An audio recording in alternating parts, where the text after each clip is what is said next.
So I'm Simon Pine from Greener Energy Futures. I'm here with my expert companion, Jeremy Carter from Carter Energy Consulting, to give you some quick wins when you're faced with big business energy bills or organizational energy bills.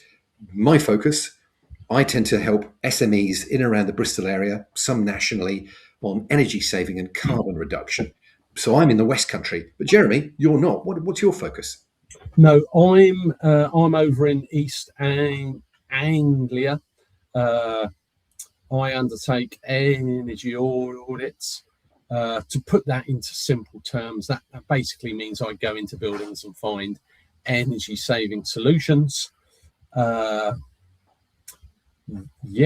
based in East Anglia. Also do a bit of BMS or optimization as well. So thank you again for inviting me on to your show. So what's today's hot topic?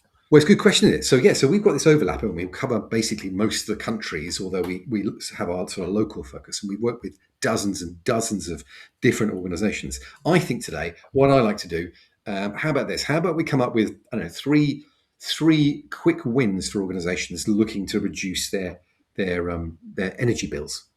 Well, give me one. Far end. Go on. What do you think would be a good one to go? Putting me on the spot. I'm going to go with clean your condensers. Now, This applies to air conditioning units. Yeah. This applies to chiller units. All too often, we're seeing dirty, dusty, clogged up condenser units. Clogged up condenser units means the chiller has to work harder to achieve set point.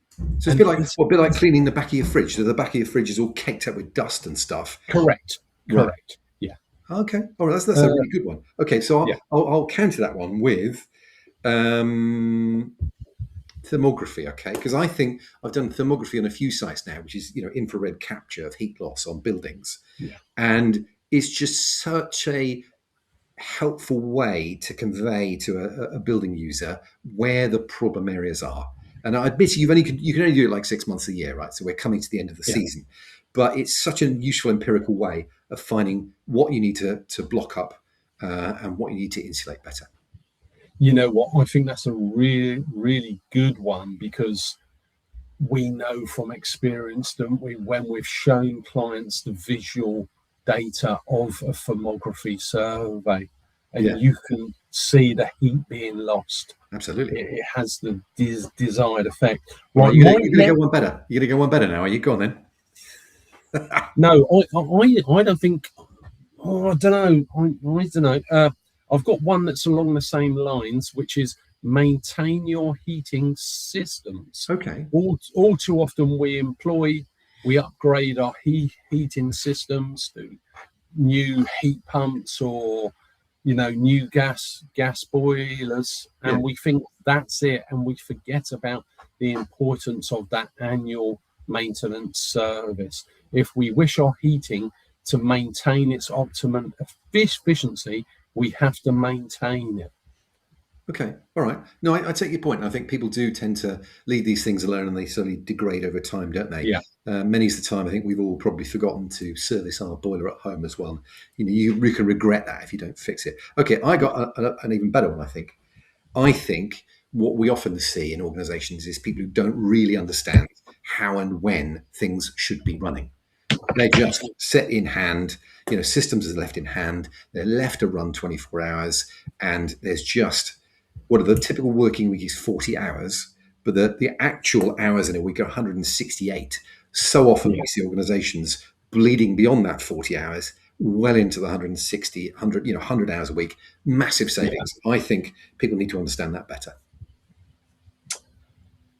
I couldn't agree more, and I am reminded of a school that I undertook an audit at during the Easter holidays, and the heating was on. and it was on during the Easter period when there was only me and the caretaker there.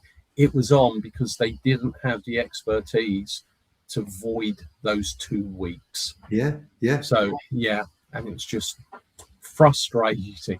It is frustrating, and this brings us on nicely to what I refer to as real-time energy monitoring.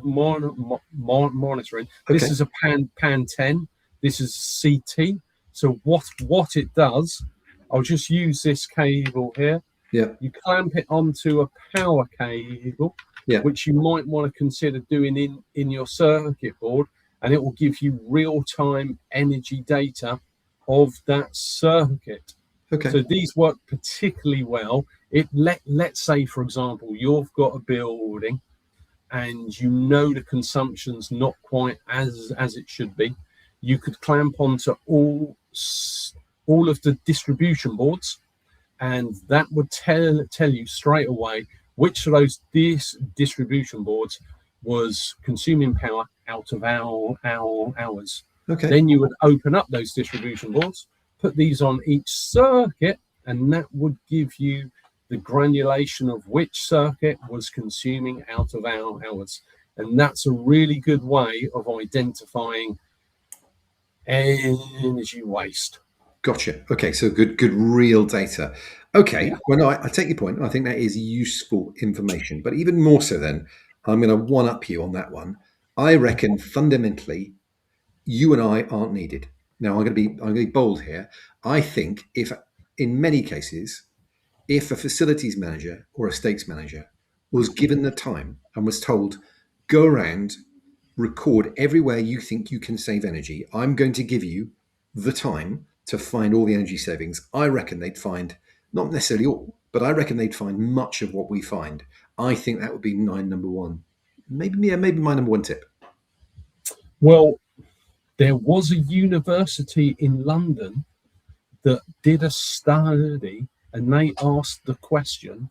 Yeah. They said, if we employed someone whose job was just to walk around our buildings and turn lights off, Yeah. close doors, close windows, would that, and we're going to say we're going to pay that person what, 30, maybe £40,000 a year, would we recover that investment? Yes. In the savings they achieved? And let it be known that university employed someone to do that. So isn't that funny? It's like a lamplighter, some sort of old-fashioned person going around switching things off, which is why we need to automate stuff. Weird. I reckon you've got one more up your sleeve. I reckon you've got one more tip up your sleeve. Can you outdo me? Well, I would say if you've got a server room, and some of those organisations we go to have large server rooms, are you still running at the legacy temperature of 18 degrees? Modern server rooms contain modern servers, and modern servers can happily run at 24, 25 degrees. So if you're running at 18, you might want to consider raising your operational set point. I had one client that was afraid, so they raised their set point to 20 degrees. I went back and saw them 2 years later, and I asked them, any problems with running your server room at 20 degrees? No. Brilliant. No problems at all. Oh, okay. Would you consider taking it up to 22? Yes. So it was a staged process, but 22 is a very safe, happy medium. I think so. Yeah, no, I think you're right. Well, perhaps, having thrown out those kind of 6 different tips. So what we've got clean your condensers, understand when your buildings need to be used and when things should be on. Do thermography to find out where the wastage are, and maybe also do monitor electrical circuits to see what's going on in them. Let your facilities manager have the time to go out and find savings, and change your server room set points, be a little bit more tolerant about what they can do. You know what? I was going to say that maybe you and I could argue the toss on this, but I'm going to actually nip this one in the bud here, because I think people will want to try all of those things, and or some of them. I'll let them decide which is most useful for you. So this has been really a quick, bite-sized kind of interview, just to give SMEs, whether you're in Bristol, Mm. organisations, whether you're in Bristol, whether you're in East Anglia, whether you're national, the opportunity to find ways of saving energy from two experts, right? Yeah, correct. So brilliant. Look, Yeah. thank you ever so much. I hope it's been useful for people out there. And let's see if we can come up with some more next time.